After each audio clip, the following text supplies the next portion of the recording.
আপনি কি মিশুকের স্বভাবের? রাস্তাঘাটে বেরিয়ে অল্পেই অপরিচিতর সঙ্গে আলাপ করে একদম জমিয়ে ফেলতে পারেন ব্যাপারটা? তাহলে কিন্তু একটু হলেও সাবধান হওয়ার সময় আপনার এসে গিয়েছে। কারণ এখন যে ঘটনা আপনাদেরকে বলবো সেটা শুনে শিরদাঁড়া দিয়ে চোরা স্রোত বয়ে যেতে পারে আপনাদের। জানা গিয়েছে নিতান্তই সাদামাটা চেহারার সাধারণ পোশাক পরা 3 মহিলা নাকি রাস্তায় ঘুরছেন। এদের কাজ কি জানেন? অচেনা মানুষের সঙ্গে সহজে বন্ধুত্ব করে তাদের কোল্ড ড্রিঙ্কস অফার করেন এই 3 মহিলা।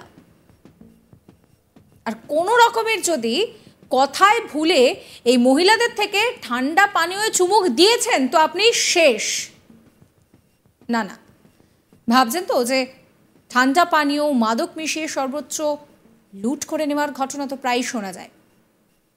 এর মধ্যে নতুন কি? তাহলে শুনুন, এই মহিলাদের উদ্দেশ্য হলো ঠান্ডা পানীয়ে মাদক নয়, মারণ সায়ানাইড মিশিয়ে কার্যত মৃত্যুর মুখে ঠেলে দেওয়া।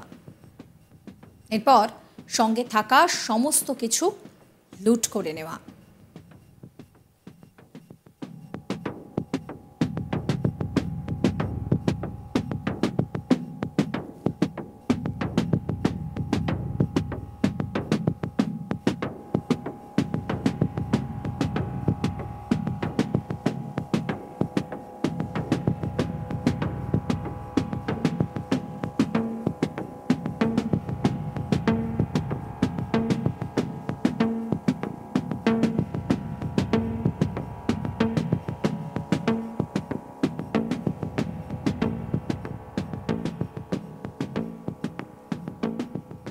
ওই 3 মহিলার দেওয়া ঠান্ডা পানীয় খাওয়ার পর ধীরে ধীরে শরীর নিস্তেজ হতে থাকবে।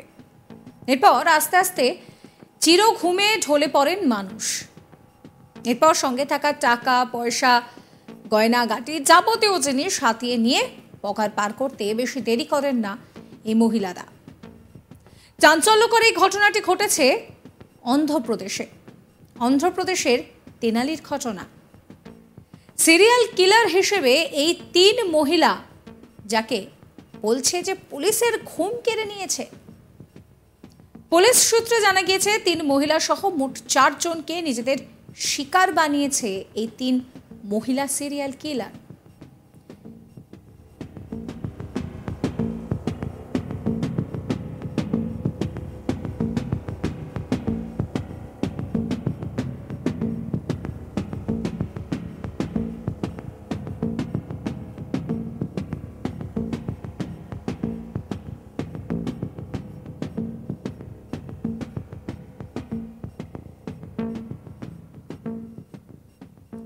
এই 3 মহিলা সিরিয়াল কিলারের নামও প্রকাশ করেছে অন্ধ্রপ্রদেশ পুলিশ।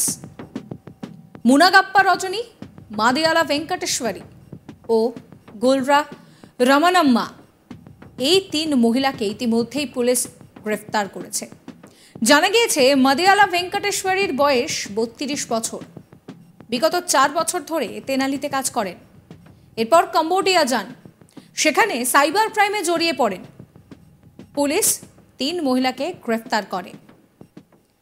তাদের থেকে সায়ানাইড উদ্ধার হয়েছে, মিলেছে অপরাধ সংগঠিত করার বেশ কিছু সামগ্রী। এমনকি যে ব্যক্তি ওই 3 মহিলাকে সায়ানাইড সাপ্লাই করত তাকেও গ্রেফতার করা হয়েছে।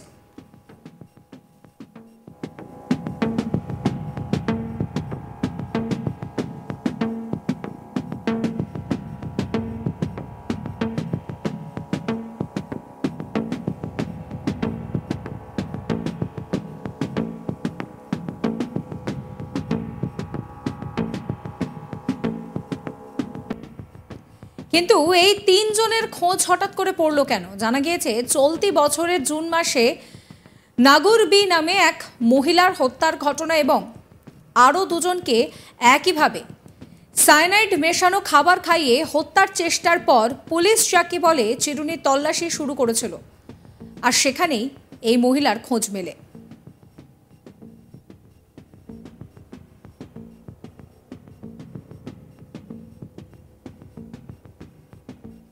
সাবস্ক্রাইব করবেন চ্যানেলটিকে।